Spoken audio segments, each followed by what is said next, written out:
I know how this sounds. I know every horror movie starts with a broke college kid taking a job they shouldn't in a place they have no business being. But you have to understand my mindset at the time. I was 23, drowning in final year tuition fees, and looking at an eviction notice on my apartment door. So when I saw the posting on a university job board offering $4,000 a month plus room and board for a winter caretaker, I didn't see a red flag. I saw a lifeline. The job was at Camp Blackwood. If you're from upstate New York, you might know the name. It's this massive, old money summer camp deep in the Adirondacks that's been running since the 1920s. During July and August, it's full of rich kids canoeing and doing archery. But from November to March, it's a ghost town buried under 6 feet of snow. The interview was barely an interview. The owner, a gruff, chain-smoking guy named Mr. Henderson, seemed more interested in whether I had a reliable 4x4 vehicle and if I was comfortable with extreme isolation than he was in my resume. I told him I was an introvert and that I planned to use the time to study. He hired me on the spot. 2 weeks later, I was driving up the winding access road, watching the bars on my cell phone drop one by one until the no service warning popped up on my dash. That was the first time I felt a legitimate knot of anxiety in my stomach. The trees out there aren't like the ones in the city parks. They're ancient, towering pines that crowd the road, blocking out the sun. By the time I pulled up to the main lodge, the sky was already turning that bruised purple color of early winter twilight. Henderson was waiting for me. He gave me the grand tour, which took nearly 2 hours because of the sheer size of the place. The camp was divided into 3 zones. Zone 1 was the main lodge and the mess hall. This was where I'd be sleeping. It was a massive timber building with a stone fireplace big enough to roast a pig in. Zone 2 was the lakefront and the boathouse. Zone 3, which Henderson seemed eager to skip past, was the cluster of guest cabins deeper in the woods. We cut the power to zones 2 and 3 to save on the electric bill, Henderson told me, his breath puffing in the freezing air. He handed me a heavy ring of keys. Your job is simple. Keep the furnace in the lodge running, walk the perimeter once a day to check for storm damage or fallen branches on the roofs, and keep the driveway plowed. Other than that, stay inside. The woods get treacherous this time of year. He paused then, looking at me with a seriousness that I brushed off at the time. And lock the lodge at night. We get bears, sometimes coyotes. You don't want them getting into the pantry. I nodded, trying to look responsible. Got it. Lock the doors. Henderson left around 4 p.m. I stood on the porch of the main lodge and watched his taillights fade into the distance, leaving me in a silence so heavy it felt like pressure in my ears. There was no wind, no distant highway hum, just the utter, suffocating stillness of a mountain winter. I spent the first few hours unpacking. My room was the nurse's quarters on the ground floor of the lodge, right off the main hallway. It was cozy enough once I got my space heater going. I set up my laptop, arranged my books, and made a pot of coffee in the industrial-sized kitchen. Around 8 p.m., I decided to do my first rounds just to get a feel for the place at night. I grabbed the heavy Maglite flashlight Henderson had left me and stepped out onto the porch. The cold hit me like a physical slap. The beam of the flashlight cut through the darkness, illuminating the swirling snowflakes that had just started to fall. I walked the perimeter of the lodge, checking the windows. The glass reflected my own face back at me, pale and distorted. Everything seemed secure. I walked down toward the edge of the clearing where the woods began, shining the light into the tree line. The snow was pristine, an untouched white blanket. I was about to head back inside when I heard it. Thump. It wasn't a dull, heavy sound. It came from the roof of the lodge. I froze, aiming the light upward. The roof was steep, covered in slate tiles and patches of ice. "Hello?" I called, my voice cracking slightly. Silence. I waited for a solid minute, my heart hammering against my ribs. Then a massive pile of snow slid off the eaves and crashed to the ground a few yards away. I let out a breath I didn't know I was holding. Just snow shifting, just the house settling. I laughed at myself, feeling foolish. Paranoid city kids scared of a little snow. I went back inside, stomping the snow off my boots. I locked the heavy oak front door, sliding the deadbolt home with a satisfying clunk. I checked the back door in the kitchen. Locked. I checked the side door near the staff office. Locked. Satisfied, I went to my room, shut the door, and put on some headphones to listen to a podcast while I studied. I must have zoned out for about 2 hours. At 10:30 p.m., I took my headphones off to go to the bathroom. That's when I realized the temperature had dropped. The hallway was freezing. I frowned. I had set the thermostat to 68 degrees, and the old furnace had been rumbling away all evening. Now the lodge was dead silent. I walked down the hallway toward the utility closet where the thermostat was located. As I passed the main foyer, I stopped dead in my tracks. A draft was blowing through the lodge, a cold, steady breeze that ruffled the papers I had left on the dining table. I slowly turned my head toward the front door, the heavy oak door I had vividly remembered locking. It was standing wide open. Snow was drifting onto the hardwood floor, not in a pile, but in a long, wet streak, as if the door had been standing open for quite some time. And right in the center of the fresh snow on the welcome mat, pointing inward toward the darkness of the lodge, was a single, wet boot print. For a solid 10 seconds, my brain just refused to process what I was looking at. It was that specific kind of cognitive dissonance you get when reality breaks its own rules. I had locked the door. I knew I had locked the door. But the cold wind biting at my face and the snow swirling into the foyer were arguing otherwise. Adrenaline kicked me out of the trance. I slammed the heavy oak door shut, throwing the deadbolt with so much force I thought the metal might snap. I backed away, my eyes glued to that single wet boot print on the rug. It was large, maybe a size 12 or 13, and the treads were packed with mud and pine needles. The melted snow around the edges was still watery, not soaked in yet. Whoever made that print had been standing there seconds ago. My first instinct was to run to my room and lock myself in, but a darker, more rational thought took over. If they're not in the foyer, where are they? I couldn't sleep in this house not knowing if I was alone. I ran to the kitchen and grabbed the biggest chef's knife I could find from the magnetic strip on the wall. My hand was shaking so bad I almost dropped it. With the knife in one hand and the heavy mag light in the other, I began to clear the lodge. I moved room by room. The beam of my flashlight cut through the stale, cold air of the library, the dining hall, and the staff offices. Every shadow looked like a crouching figure. Every creak of the floorboard sounded like a footstep. "I'm armed!" I shouted into the darkness, feeling ridiculous and terrified at the same time. "I'm calling the police!" A bluff, of course. My cell phone was a brick out here. I didn't find anyone on the ground floor. The windows were all latched tight. The back door was still locked. That left the basement. I really didn't want to go down there.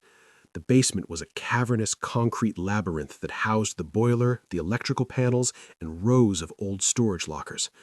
But the lodge was getting colder by the minute, and I realized with a sinking feeling that the silence wasn't just the absence of an intruder.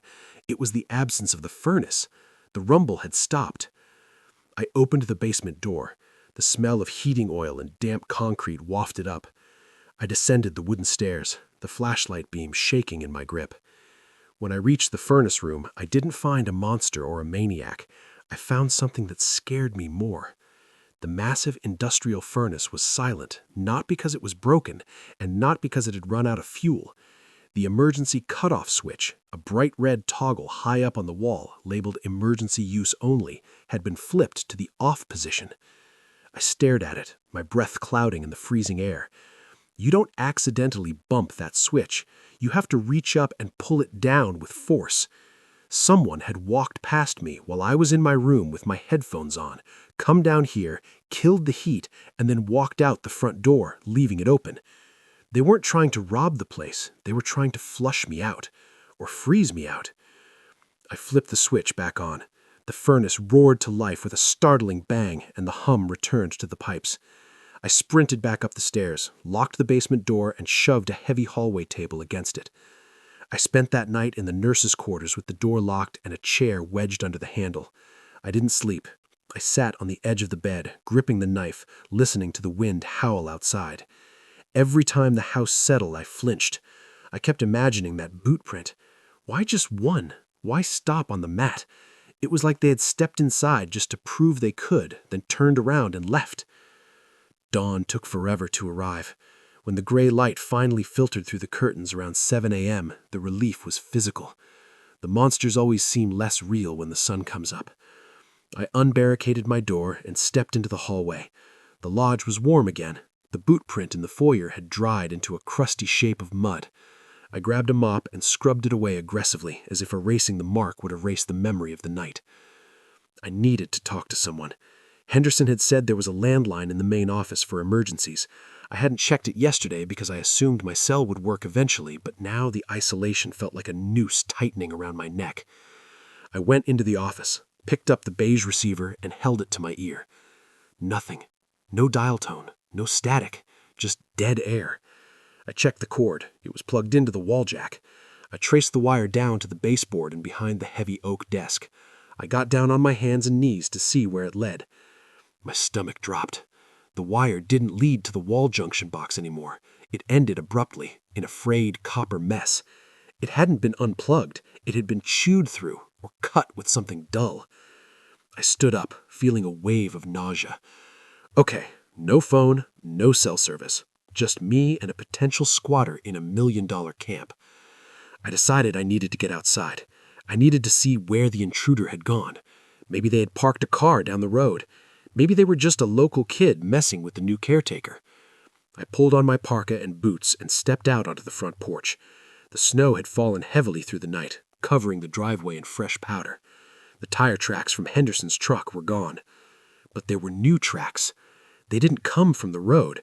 They started near the edge of the woods, crossed the driveway, and went up the steps to the porch. Then they turned around and went back down, leading away from the lodge. I followed them with my eyes. The tracks dragged through the deep snow, heavy and purposeful. They didn't lead back to the main road. They cut across the great lawn, winding past the frozen volleyball court and disappearing into the dense tree line that marked the entrance to Zone 3. The cabins, the area Henderson had told me to ignore. I was about to turn back inside when something caught my eye near the porch railing. I walked over to it. Lying in the snow, half buried, was a small, bright orange object. I picked it up. It was a walkie-talkie, not one of the cheap toys, but a rugged industrial Motorola unit. It was cold and dead, the battery light blinking red. I turned it over in my hands. On the back, written in black permanent marker on a piece of masking tape, was a name. David. My blood ran cold. My name isn't David, but I remembered seeing a plaque in the hallway yesterday with the names of past caretakers. David Miller had been the caretaker 3 years ago. I pressed the transmit button just to see if it had any juice left. Static hissed to life, loud and harsh in the quiet morning. Then through the crackle, a voice came through. It was whisper quiet, distorted, and sounded like it was coming from inside a tunnel. He's awake. The voice on the radio didn't sound like a ghost. Ghosts don't have that wet, throaty rasp of a smoker who's been out in the cold too long. It was human, and it was close. I jammed my thumb down on the transmit button, shouting into the speaker, "Who is this? Is someone out there?" I waited, straining my ears against the silence of the snow-covered lawn. The static hissed for another second, and then the little red light on the top of the handset flickered and died. The battery was gone. I stood there on the porch, gripping the dead plastic brick, my heart hammering a frantic rhythm against my ribs. He's awake. They weren't just watching me. They were reporting on me. To whom? The rational part of my brain, the part that had kept me in school and out of trouble, finally snapped. This wasn't a prank. The open door, the furnace, the cut phone line, and now this, I was being hunted. I didn't care about the contract, the money, or Henderson's extreme isolation warnings. I was leaving, now. I sprinted back inside, locked the back door again, a reflex that felt increasingly useless, and ran to my room. I threw my laptop, my wallet, and a handful of clothes into my duffel bag. I didn't bother folding anything. I grabbed the chef's knife from the nightstand where I'd left it and shoved it into my belt loop. I didn't bother cleaning up.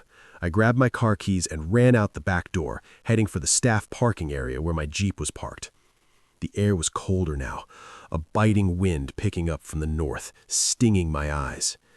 My Jeep was a beat-up 2010 Wrangler, the kind that rumbled like a tractor but could climb a vertical wall. It was my escape pod.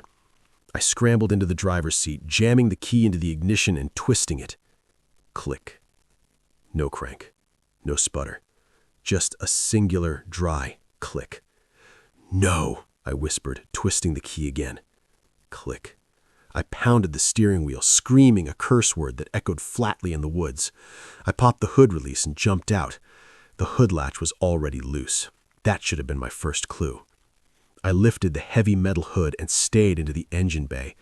It took me a moment to understand what was wrong because it was so flagrant, so aggressive. The battery wasn't dead. It was gone. Someone had severed the negative and positive cables with a pair of bolt cutters. I could see the shiny, sheared copper ends and physically lifted the heavy battery out of the tray. I spun around, scanning the tree line, half expecting to see someone laughing at me. But there was only the wind and the swaying pines. The theft was practical, brutal, and terrifyingly intelligent. They didn't just want to scare me. They wanted to keep me here. They had stranded me 30 miles from civilization without a phone or a vehicle. I was a rat in a cage, and the door had just swung shut. I slammed the hood down and backed away toward the lodge, keeping the Jeep between me and the woods. Panic was clawing at my throat, threatening to turn into hyperventilation. I needed a plan. I couldn't walk 30 miles in this weather. The forecast called for a blizzard tonight. I would freeze to death before I made it to the county road. I had to fortify. I ran back into the lodge and locked the back door. I spent the next hour in a frenzy. I dragged the heavy oak dining tables into the foyer and wedged them against the front door. I nailed spare 2x4s from the basement across the back entrance. I checked every window latch on the ground floor. By the time I was done, the sun was beginning to dip below the tree line, casting long skeletal shadows across the snow. The lodge felt less like a home and more like a fortress. But a fortress is only as good as its visibility. I went up to the second floor, to the master suite, which had a balcony overlooking the grounds. I needed to see where they were. I grabbed a pair of binoculars I'd found in Henderson's office and positioned myself by the window. I scanned the perimeter. The snow was turning blue in the twilight. I looked at the boathouse in Zone 2. Nothing. I looked at the driveway. Empty. Then I swung the binoculars towards Zone 3. The cabins were about 300 yards away, a cluster of 12 rustic wooden structures half buried in drifts. They were supposed to be boarded up for the season. Plywood sheets over the windows, padlocks on the doors. I focused on the cabin furthest back, the one closest to the dense forest wall. It was labeled Cabin 12 on the camp map I'd seen. The plywood on the front window of Cabin 12 had been pried loose. It was hanging by a single nail, swinging slightly in the wind. And inside, deep within the gloom of the unlit cabin, there was a flicker. I held my breath, adjusting the focus wheel. It wasn't a flashlight. It was yellowish and dancing. A candle. Someone had lit a candle inside Cabin 12. As I watched, a silhouette moved past the window. It was brief, just a blocking of the faint light, but it was unmistakably human. And then the light went out. They knew I was watching.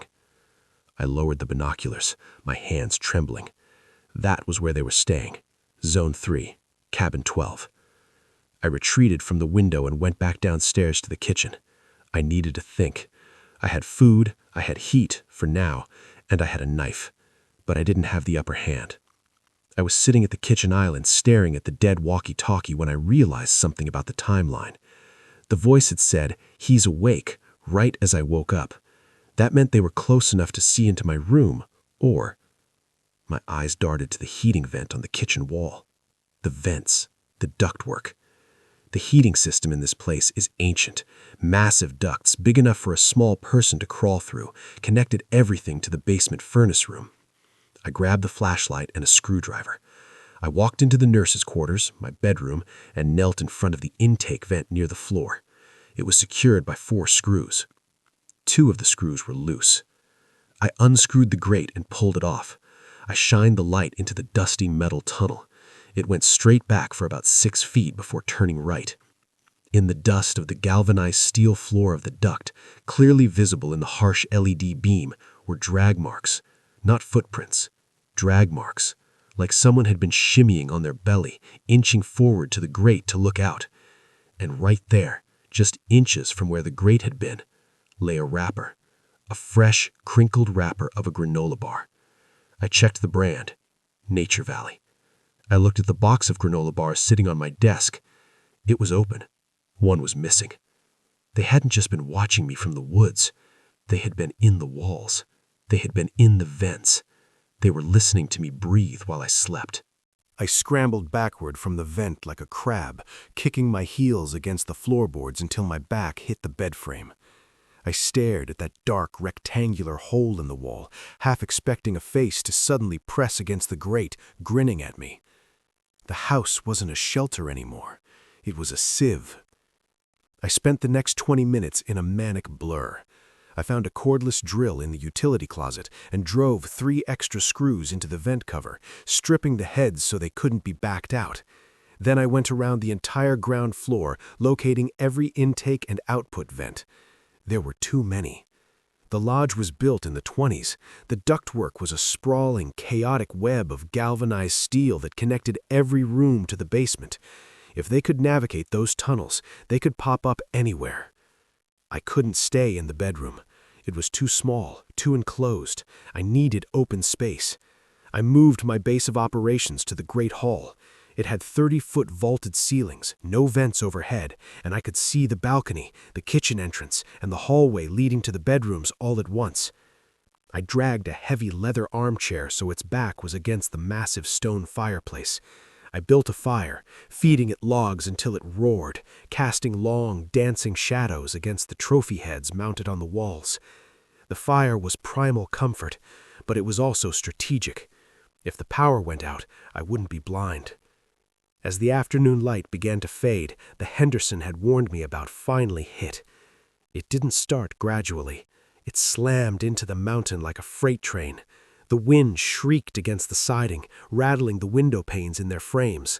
The snow, which had been falling gently, turned into a horizontal white sheet, burying the world outside. I was trapped in a snow globe with people who wanted to hurt me. To keep myself from going insane, I started rummaging through the drawers of the large reception desk in the corner of the hall. I was looking for anything, a weapon, a spare set of keys for a vehicle I hadn't seen, maybe a flare gun. I didn't find a gun, but in the bottom drawer, buried under a stack of old receipt books, I found a spiral-bound notebook. The cover was stained with coffee rings. Written on the front in black marker was Caretaker Log 2022-2023. David.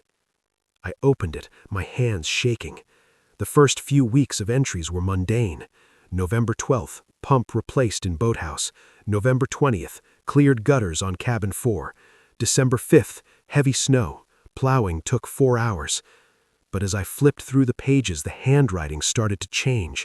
It became jagged, rushed. January 12th, tools missing again. I swear I left the wrench on the bench, found it in the snow by the tree line. Kids? January 15th, saw tracks near Zone 3, too big for raccoons, too barefoot for people. Who walks barefoot in January? January 22nd, the noises in the walls. I can hear them talking when the furnace shuts off. It sounds like a language, but not one I know. Sounds like clicking. I turned the page. The entry for February 1st was just 3 words, written so hard the pen had torn through the paper. They are inside. The entry stopped after that. There was no resignation letter, no note about leaving, just a blank page. Henderson had told me David moved on. He hadn't told me David went crazy, or worse. I slammed the notebook shut. The clicking David described. I replayed the sound of the furnace settling, the pipes groaning. Had I heard clicking, or just the house? Thud. The noise came from the front door. I spun around, raising the chef's knife. The heavy oak table I had wedged against the door groaned under the pressure. Someone was on the porch. Someone was throwing their body weight against the door. Thud. "Go away!" I screamed, my voice cracking. "I have a gun! I'll shoot!" The pounding stopped instantly. The silence that followed was worse than the noise. I stood there trembling, waiting for them to call my bluff. Then the lights flickered.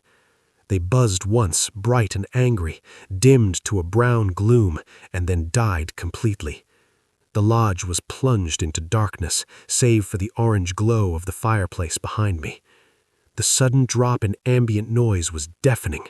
The hum of the refrigerator, the whir of the electric clocks, all gone.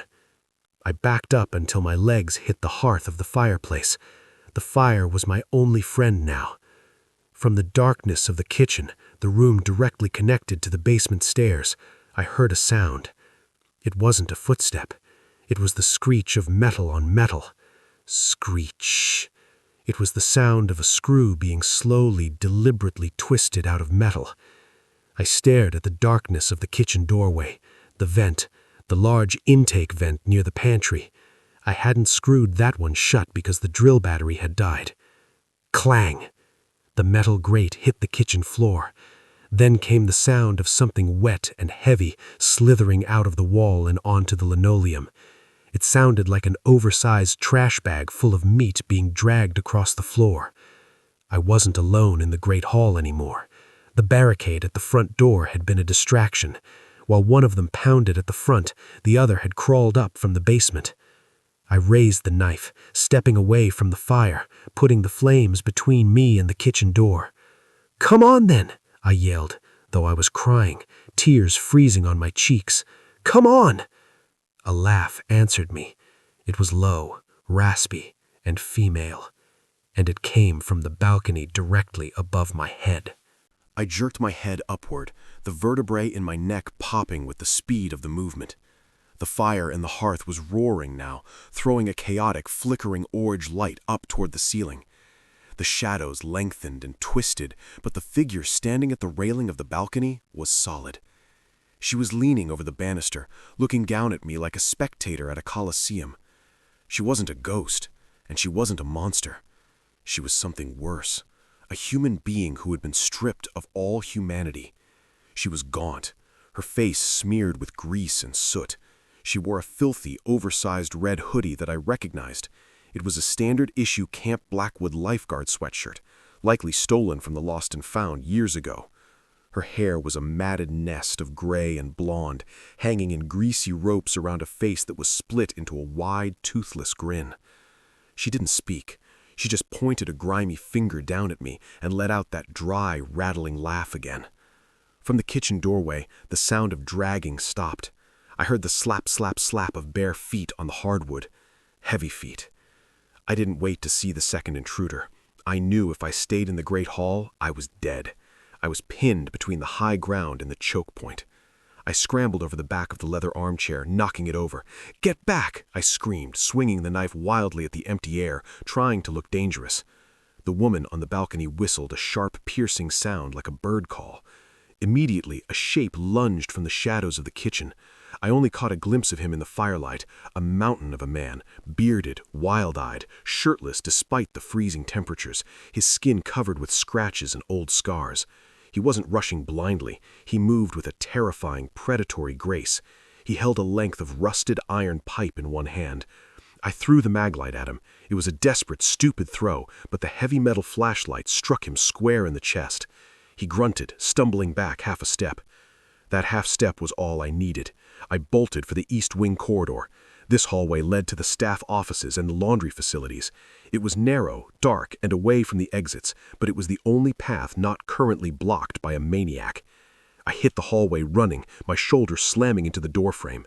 Behind me, I heard the man roar, a guttural, animalistic sound that vibrated in my chest.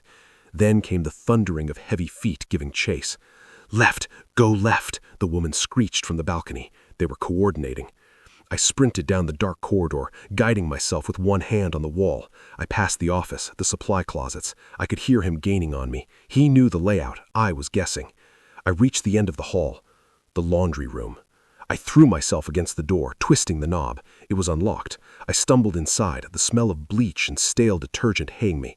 I slammed the door shut and fumbled for the lock. It was a push-button handle. I punched it in, just as a heavy body slammed into the wood from the other side.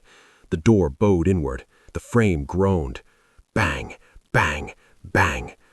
"Open it, little bird," the van's voice rasped. It was deep, wet, and slurry like his mouth was full of marbles. "Open it, or I break your legs first." I backed away, chest heaving, frantically scanning the room. The laundry room was a dead end. Rows of industrial washers and dryers lined the walls. There was a laundry chute, but it was welded shut. I remembered Henderson saying they closed it for safety. The pounding on the door became rhythmic. Crack! A vertical splinter appeared in the wood paneling. He was using the pipe. He would be through in less than a minute. I looked at the far wall. There was a window. It was high up, a narrow ventilation window used to let out steam from the dryers. It wasn't barred, but it was small, and outside the blizzard was raging. I didn't have a choice. The freezing death outside was a maybe. The man with the pipe was a certainty. I scrambled up onto one of the washing machines. I used the butt of my knife to smash the glass. It shattered outward, and instantly a blast of wind and snow punched into the room, stinging my face. "He's in the washroom!" the woman screeched from somewhere in the hallway. I cleared the jagged shards of glass from the frame with my sleeve, cutting my forearm as I processed, but I didn't feel the pain. Adrenaline is a hell of a drug. I grabbed the frame and hauled myself up. It was a tight squeeze. My hips scraped against the metal. Just as I kicked my legs through, the laundry room door exploded inward with a deafening crash. I didn't look back. I pushed myself out, tumbling headfirst into a snowdrift. The shock of the cold was immediate and violent. It sucked the air out of my lungs. I was buried in 4 feet of powder. I thrashed, digging my way to the surface, gasping for air that felt like inhaled glass. I was outside. I was free of the lodge. But as I stood up, shivering violently, wiping the snow from my eyes, I realized my mistake. The lodge was a trap, yes, but it had also been shelter. Now I was standing in a whiteout blizzard wearing only jeans and a flannel shirt. The wind chill was easily 20 below zero. I looked back at the window I had just fallen from. A face appeared in the broken frame. The man. He peered out, his beard crusted with ice. He didn't look angry anymore. He looked amused. He didn't try to climb out after me. He didn't need to. He knew what the weather would do to me. I turned and looked toward the woods. I couldn't go back in the lodge. I couldn't stay here. My only hope was the garage shed where the snowmobiles were kept. It was in Zone 2, near the lake, a 1/4-mile hike through waist-deep snow in a blizzard. I started to trudge forward, fighting the wind. I made it maybe 20 yards when I saw something that made my blood freeze solid in my veins. Ahead of me, illuminated by the faint gray moonlight filtering through the storm, was a third figure. He was standing perfectly still in the middle of the path, blocking the way to the lake. He was smaller than the big man, wearing a tattered camouflage hunting jacket. He held a compound bow in his hand, an arrow already nocked. They hadn't just chased me out. They had herded me. The arrow didn't hiss like they do in the movies. It made a sharp, percussive thwip sound, followed instantly by a dull thunk. I felt a spray of bark hit my cheek. The arrow was embedded in the trunk of a pine tree less than 3 inches from my left ear. The shaft vibrated violently, humming with the force of the impact. If the wind hadn't gusted at that exact second, or if I hadn't stumbled slightly in the deep snow, that broadhead tip would have gone through my eye socket. The figure in the camouflage jacket didn't speak. He just reached over his shoulder, completely calm, and pulled another arrow from his quiver. I didn't wait to see him nock it. I threw myself to the right, abandoning the path to the lake, and rolled into the deep, untouched powder of the forest floor. I scrambled on my hands and knees, putting the thick trunks of the pines between me and the archer. I heard the second arrow hit a branch somewhere above me, but I was already moving. I ran blindly. I couldn't go back to the lodge. The big man was there. I couldn't go to the lake. The archer held that ground. That left only one direction, deeper into the woods, toward the south end of the camp, toward Zone 3. The run was a blur of agony. The snow was thigh-deep in places, sucking at my legs like quicksand. Every breath burned my throat, tasting of iron and ice. I wasn't wearing a coat, just a flannel shirt that was rapidly freezing stiff. My fingers were already numb, curled into useless claws. I knew the signs of hypothermia. I knew that once the shivering stopped, I was dead. I had maybe 20 minutes before my body simply shut down. Behind me, over the roar of the wind, I heard the whistles again. Tweet! Short and sharp. Tweet-too! A longer, lower reply from the direction of the lodge. They were communicating my position. They were triangulating. I burst through a dense thicket of spruce trees and stumbled into a clearing. I looked up and froze. I was standing in the center of Zone 3. The guest cabins loomed out of the swirling white darkness like tombstones. There were 12 of them, arranged in a loose semicircle. They were dark, rotting structures made of dark cedar, their windows boarded up with plywood. All except one. Cabin 12, the one I had seen the candle in earlier, sat at the far end. A faint flickering glow was still visible through the cracks in the boards. Smoke curled from its chimney. It was the only source of heat for miles. Every instinct in my freezing body screamed at me to run toward it, to beg for mercy just to get warm. But I knew that warmth was a trap. Cabin 12 was the nest. I needed shelter, any shelter. I scrambled toward the nearest structure, Cabin 9. It was elevated on cinder blocks, the crawl space skirting torn away. I threw myself against the front door. Locked. A heavy padlock secured the latch. I grabbed a fist-sized rock from the base of the porch and smashed it against the window frame. The plywood covering the glass was rotten. It splintered under the blow. I tore at the wood with my numb fingers, not feeling the splinters driving into my skin, and cleared enough space to smash the glass underneath. I dove through the window, tumbling onto the floorboards. The air inside was freezing, but it was still. The wind couldn't reach me here. I curled into a ball on the dusty floor, shaking so violently my teeth clattered together. I needed to get my core temperature up. I needed to insulate. I stood up, waiting for my eyes to adjust to the gloom. Blankets, I whispered through chattering teeth. Find blankets. I felt my way around the room. It was a standard bunkhouse, 4 metal bed frames, bare mattresses. I ripped the mattress covers off, wrapping myself in the dusty, moth-eaten fabric. It wasn't enough.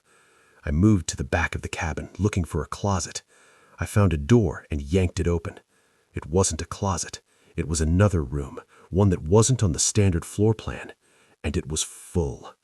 Floor to ceiling, wall to wall, the room was stacked with luggage. I stared, my brain sluggishly trying to comprehend what I was seeing. There were suitcases, hiking backpacks, duffel bags. Some were old, covered in dust. Others looked brand new, bright colors that stood out in the gray light. I stepped closer, tripping over a North Face hiking pack. I knelt down and unzipped it. Inside were clothes, folded, clean, a toiletries bag, a wallet. I opened the wallet. The driver's license belonged to a guy named Mark from New Jersey. The issue date was last year. I opened a hard-shell Samsonite suitcase next to it. Women's clothes, a hairdryer, a paperback book with a bookmark halfway through. I stood up, backing away, the horror finally overriding the cold. This wasn't just where they stored their stolen goods. This was a trophy room. Henderson told me the camp was closed in the winter. He implied I was the first caretaker in a while. But this room? There were dozens of bags here, maybe hundreds. Hikers, campers, previous caretakers, people who had gone missing in the Adirondacks. The family outside, they weren't just squatters. They were apex predators. They had been doing this for years.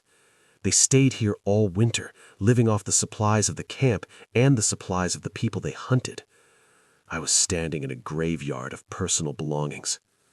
Crunch? The sound came from right outside the window I'd just broken. I froze. Crunch, crunch, footsteps. Slow, deliberate footsteps crunching through the snow, stopping directly in front of Cabin 9. I held my breath, clutching the stolen mattress cover to my chest. A beam of light cut through the jagged hole in the plywood. It swept across the room, illuminating the dust motes dancing in the air. It hit the open door of the back room. It hit the pile of luggage. "Daddy," whispered a voice. It was the woman. Her voice was right at the window. "Daddy, look, he found the collection." From the darkness further back, the deep marble-mouthed voice of the big man rumbled. "Good. Now we don't have to explain the rules." We don't have to explain the rules. The words hung in the freezing air, heavier than the silence that followed. I scrambled backward, retreating fully into the luggage room and kicking the door shut. It was a flimsy interior hollow-core door, the kind you can punch a hole through if you're angry enough. Against a man the size of the one outside, it was little more than wrapping paper. I heard the front door of the cabin shatter. It didn't open, it disintegrated. The hinges shrieked and snapped as the heavy wood was kicked inward with sickening force. The cabin floor shook under the weight of his footsteps. Thump, thump, thump. He was taking his time. He knew there was no back exit. He knew the window in the main room was covered by the woman, his daughter. I was cornered in a 10-by-10 closet filled with the ghosts of their victims. Panic is a strange thing. At a certain level, it short-circuits. The shaking stopped, replaced by a cold, vibrating clarity. I wasn't going to die cowering under a pile of stolen coats. If I was going to die, I was going to make it hurt. I tore through the luggage around me. I needed a weapon, a gun, a knife, a heavy flashlight, anything. I unzipped a blue backpacking rucksack. Sleeping bag, mess kit, freeze-dried food, useless. Thump. He was in the main room now. I could hear him breathing, a wet, congested wheeze. "Come out, little bird," he rumbled. "Don't make me tear the wall down." I grabbed a duffel bag, gym clothes, sneakers. I threw it aside. I grabbed a small, tactical-looking waist pack. I ripped the zipper open. Inside was a first aid kit, a whistle, and a canister the size of a hairspray bottle with a safety orange trigger. Counter-assault bear deterrent. I gripped the canister, my knuckles turning white. It wasn't a gun, but it was military-grade capsaicin. It was designed to stop a charging grizzly. It would have to stop a charging psychopath. The doorknob of the luggage room slowly turned. It was locked, a flimsy push-button lock I had engaged reflexively. The knob stopped turning. A pause, then a fist slammed into the center of the door. Wood splintered. A hand, huge, calloused, and caked with dirt, punched straight through the paneling. The hand groped blindly for the lock, fingers twisting like sausages. I didn't wait. I backed up as far as I could, pressing my spine against a stack of suitcases. I ripped the safety clip off the bear spray. The door exploded. He didn't bother unlocking it. He just leaned a shoulder into it and tore the frame out of the wall. The big man filled the doorway. Up close, he was even more terrifying. He smelled of unwashed skin, wood smoke, and dried blood. His beard was a tangled mess of ice and debris. His eyes were wide, glassy, and completely devoid of empathy. He held the iron pipe loosely in his right hand. He saw me and smiled, revealing black, rotting gums. "Found you." He took a step forward, raising the pipe. I raised the canister and squeezed the trigger. A thick, orange cloud of pressurized pepper spray erupted from the nozzle, hitting him squarely in the face at point-blank range. The effect was instantaneous. He didn't scream, he roared. It was a sound of pure, shocked agony. He dropped the pipe and clawed at his eyes, stumbling backward. He swung blindly with his other arm, a massive haymaker that missed my head by inches and smashed a hole in the drywall. "My eyes, you little rat!" He thrashed in the small space, knocking over stacks of luggage. I ducked under his flailing arm, coughing as the residual spray hit the back of my throat. I had to get out. I dove past his legs, scrambling into the main room of the cabin. "Daddy?" The woman's voice came from the window, sharp with concern. "Daddy, what happened?" I looked at the window. Her face was pressed against the jagged hole I had made. She saw me. Her eyes widened, and she started to climb through. I couldn't go out the window. I couldn't go out the front door. The Archer was likely waiting for me to be flushed out. I spun around, looking for any other option. My eyes landed on the floor near the wood stove in the center of the room. The floorboards there were different, shorter, newer. I remembered the camp layout Henderson showed me. These cabins were winterized in the 80s. They had crawl spaces for the plumbing. I ran to the stove and kicked the rug aside. There, flush with the floor, was a trap door, a maintenance hatch. Behind me, the big man was recovering. He was still blind, but he was blocking the doorway to the luggage room, roaring in rage, listening for my movement. The woman was halfway through the window, a hunting knife clamped in her teeth. I grabbed the iron ring of the trapdoor and heaved. It was heavy, stuck with years of grime, but terror gave me strength. It groaned open, revealing a square of absolute darkness. A draft of stale, earthy air hit my face. "He's going under!" the woman screamed. I didn't look before I leapt. I dropped my legs into the hole. Just as my waist cleared the rim, a hand clamped around my left wrist. I looked up. The woman had lunged across the room. She was strong, shockingly strong. Her fingernails dug into my skin, drawing blood. She grinned down at me, the knife now in her other hand. "Where you going, David?" she hissed. I wasn't David. I still had the bear spray in my right hand. I didn't have a shot at her face, so I smashed the metal bottom of the canister into her fingers as hard as I could. She shrieked and let go. I fell. I hit the dirt floor of the crawl space hard, rolling to absorb the impact. It was only a 4-foot drop, but in the dark it felt like a mile. Above me, the square of light was instantly obscured. The woman's face appeared in the opening. She stabbed the knife down into the darkness, but I was already scrambling away on my hands and knees. "Get the keys!" she screamed to the father. "Open the buckhead! He's in the tunnels!" The tunnels. I wasn't just in a crawl space. As I turned on my flashlight, thank God I hadn't dropped it, I saw that the dirt floor didn't end at the cabin walls. It opened up into a narrow, concrete-reinforced tunnel that ran deep underground, carrying bundles of insulated pipes. I had found their highway. The tunnels were not built for human travel. They were built for steam, water, and electricity. The air down there was thick, humid, and smelled of wet earth and rotting insulation. It was a stark, suffocating contrast to the biting wind above, but it was no less deadly. I was on my hands and knees, my flashlight beam cutting a shaky path through the steam that hissed from the rusted joints of the pipes running along the walls. The ceiling was low, forcing me to keep my head down, my back scraping against the rough concrete ceiling every few feet. Behind me, the sound of the trap door slamming open echoed like a gunshot in a canyon. "Go left, Daddy! Flush him to the junction!" The woman's voice boomed through the tunnel, amplified and distorted by the acoustics of the concrete tube. I scrambled forward, my knees bruising against the hard floor. The tunnel wasn't a straight line. It was a grid, mirroring the layout of the camp above. I passed a junction marked Lodge, Zone 1 in faded stencil. I ignored it. The lodge was a dead end. I needed to get away from the buildings, away from their territory. I needed the lake. I turned right at a fork marked Zone 2, Marine, crawling faster, my breath coming in ragged gasps. The tunnel here was older. The concrete was cracked, tree roots bursting through the walls like skeletal fingers. "Tweet!" The whistle came from ahead of me. I froze, my chest heaving against the dirt. The sound had bounced off the walls, making it impossible to pinpoint, but it sounded close. Were they flanking me? Did the tunnels loop back? I army crawled forward, killing my flashlight. I moved in absolute darkness, guiding myself by the heat of the steam pipes on my left.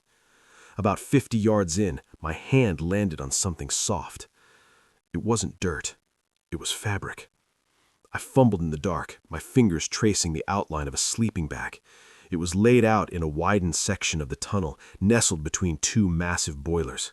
I risked a half-second burst of my flashlight. The image seared itself into my brain.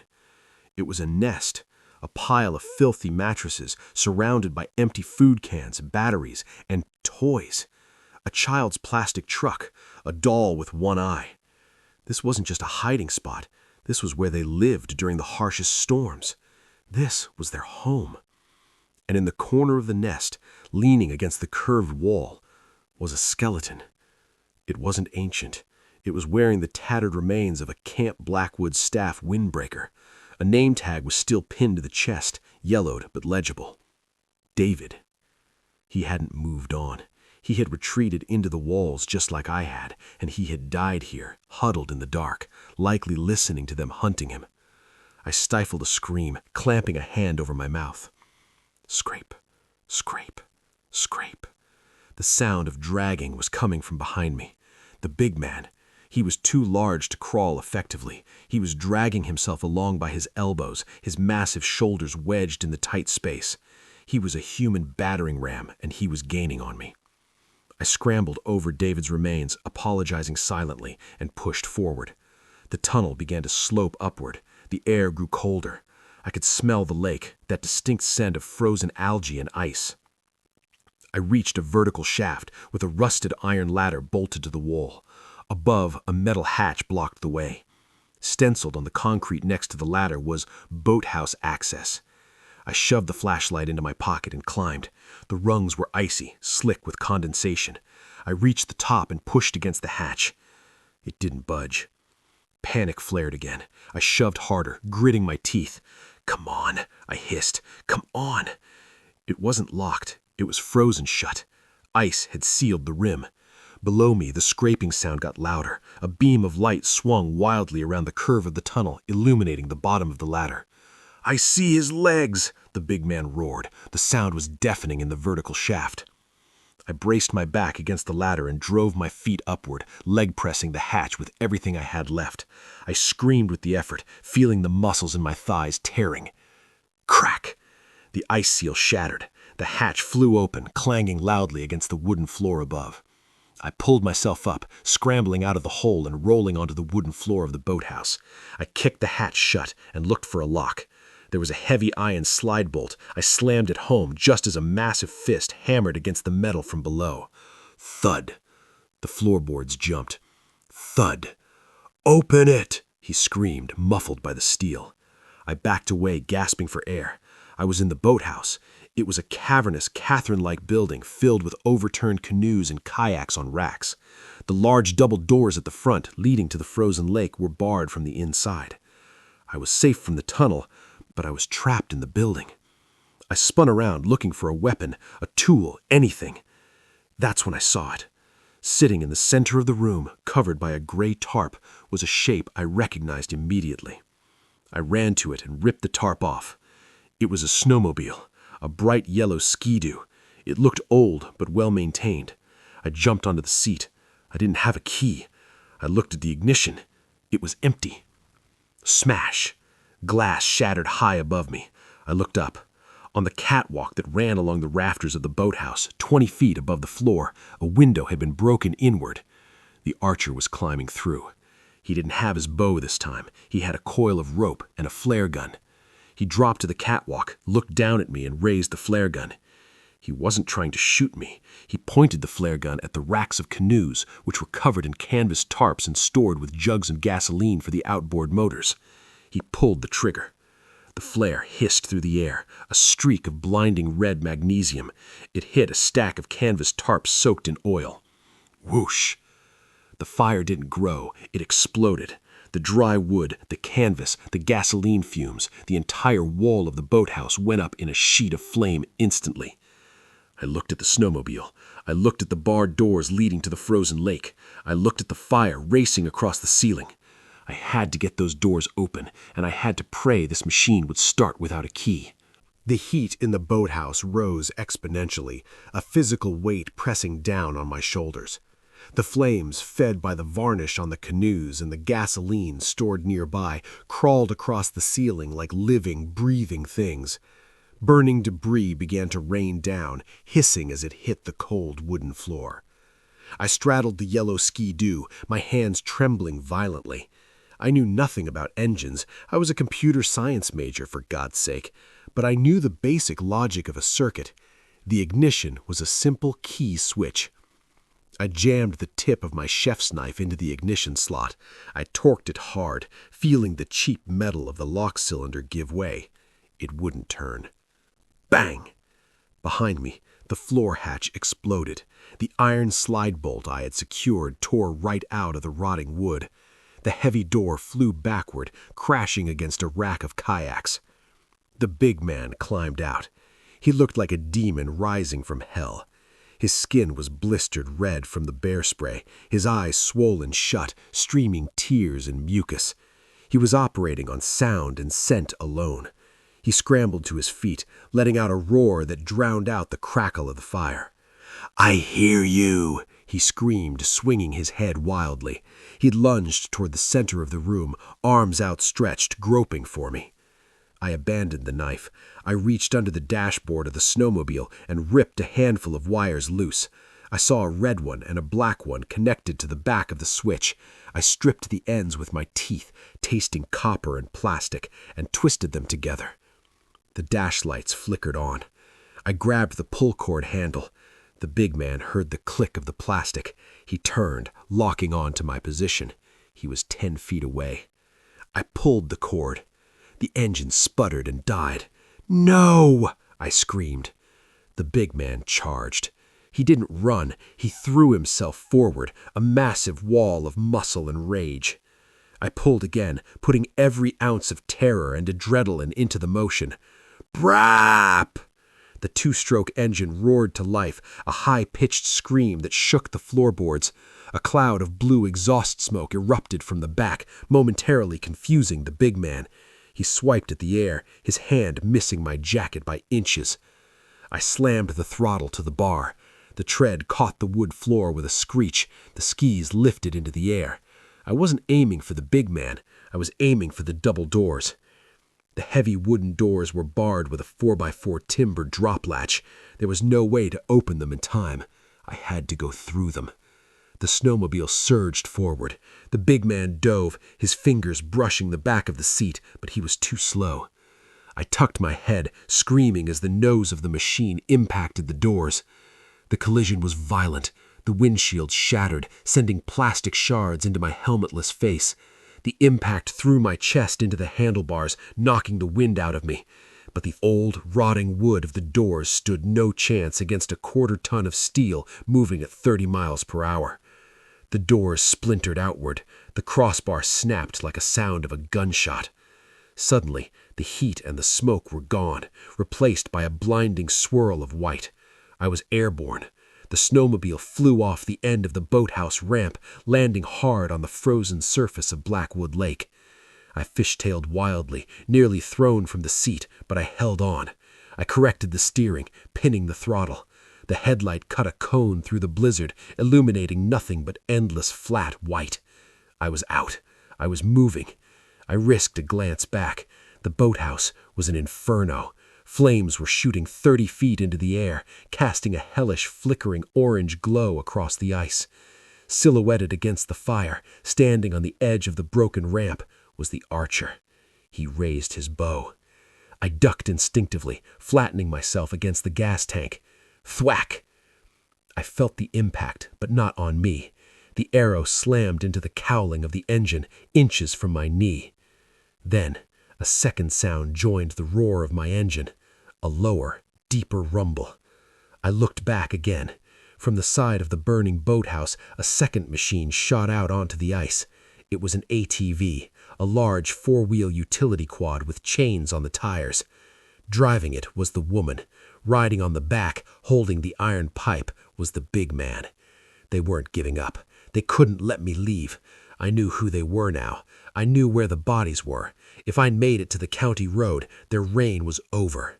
The chase was on. The snowmobile was faster on the straightaway, but the lake wasn't smooth. It was covered in drifts and ridges of wind-blown snow. I hit a drift at 50 miles per hour, the machine launching into the air. I landed hard, my teeth slamming together. The ATV was heavier, plowing through the drifts with brute force. They were gaining. I looked at the speedometer. 60, 65. The visibility was near zero. I had no idea where I was going. I was just driving away from the fire. But Blackwood Lake wasn't infinite. Eventually, I would hit the shoreline, or worse, the dam. To my right, the darkness seemed to shift. The woman swerved the ATV, trying to flank me, trying to push me toward the center of the lake. Why? Why the center? Then I remembered Henderson's tour. "Stay off the narrows," he said. "The current under the narrows keeps the ice thin." They were hurting me again. They were trying to push me into the thin ice. I looked ahead. The snow was changing texture. It looked darker, slushier. I made a split-second decision. I didn't turn away from the ATV. I turned into it. I banked the snowmobile hard to the right, cutting directly across their path. The woman's eyes went wide in the glare of my headlight. She hadn't expected me to play chicken. She jerked the handlebars of the ATV to avoid a collision. The heavy quad hit a patch of slick ice. The tires lost grip. The ATV spun. It went broadside, catching a snowdrift. The machine flipped, rolling violently into the darkness. I saw the big man thrown from the back like a rag doll, tumbling across the ice. I didn't stop to watch. I straightened the skis and punched it, aiming for the distant dark shape of the tree line that marked the far shore. I drove until the engine heat seared my legs. I drove until the orange glow of the fire behind me was just a pinprick. I drove until the gas gauge read empty. And then, looming out of the storm, I saw it, the metal guardrail of the county road. The metal guardrail didn't look like salvation. It looked like a gray, rusted ribbon cutting through the white void. But to me, it was the most beautiful thing I had ever seen. I didn't have the strength to steer the snowmobile up the embankment. I let the machine die in the ditch, the engine sputtering out its last drop of fuel. The silence that rushed back in was heavy, instant, and terrifying. I rolled off the seat and crawled up the slope on my hands and knees. My jeans were frozen solid, stiff as cardboard. My gloves were shredded. I hooked my arm over the guardrail and hauled myself onto the asphalt. The road was unplowed, covered in 6 inches of fresh powder, but it was a road. It went somewhere. I lay there for what felt like hours, though it was probably only minutes.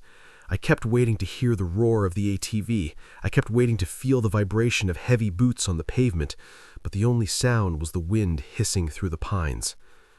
Then I saw the lights. They weren't the yellow-focused beams of an ATV.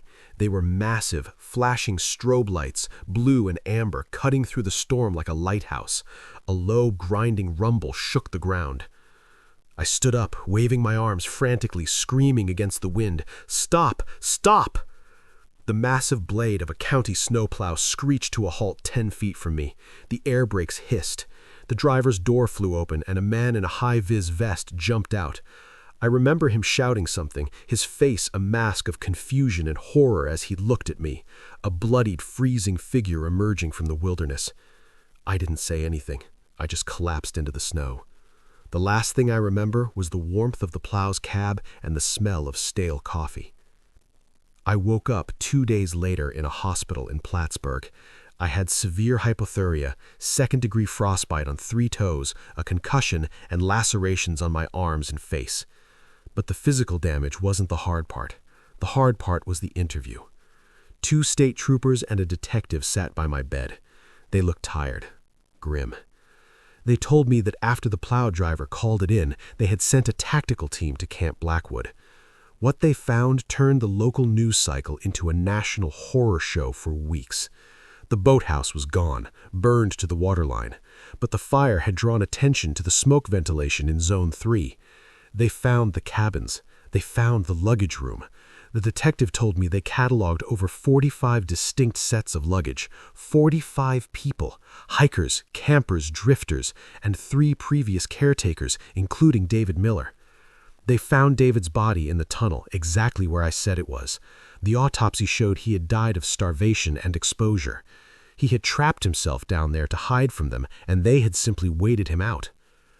They found the tunnels. They described it as a human ant farm. The family had been living there for at least a decade, moving between the walls, tapping into the camp's supplies, and dragging their victims down into the dark. "Who were they?" I asked, my voice a rasp. The detective sighed, closing his notebook. "We identified the father, Arthur Penhaligon. He was a maintenance man for the camp back in the 90s, got fired for aggressive behavior, lost his home, went off the grid. We think he just never left. He moved his kids in, raised them in the dark." "Did you catch them?" The detective hesitated. That hesitation still haunts me. "We found the ATV on the lake. It had rolled. Arthur, the big man, was thrown about 50 feet, broken neck. He was dead when we got there. We found the son 2 days later in the woods near the county line, frozen to death. He had a broken leg and couldn't make it through the deep snow." "And the woman? The daughter?" The detective looked at the floor, then back at me. "We found footprints leading away from the ATV crash. They went toward the north shore into the deep wilderness. We had choppers up, dogs, thermal imaging. We searched for 3 weeks. He paused. We never found her. It's been 3 years since that night. I dropped out of college. I couldn't handle the lecture halls, the crowds, the noise. I moved to a city, Philadelphia, somewhere where there are no trees, no silence, and where the street lights never go out. I work an IT job that lets me stay inside. I have scars. The physical ones have faded to white lines on my arms and face. The frostbite in my toes aches when the pressure drops, but the other scars don't fade. I can't sleep in a room with a vent. I have to duct tape them shut even in the summer. I can't be in a house with a basement, and I can't look at the snow.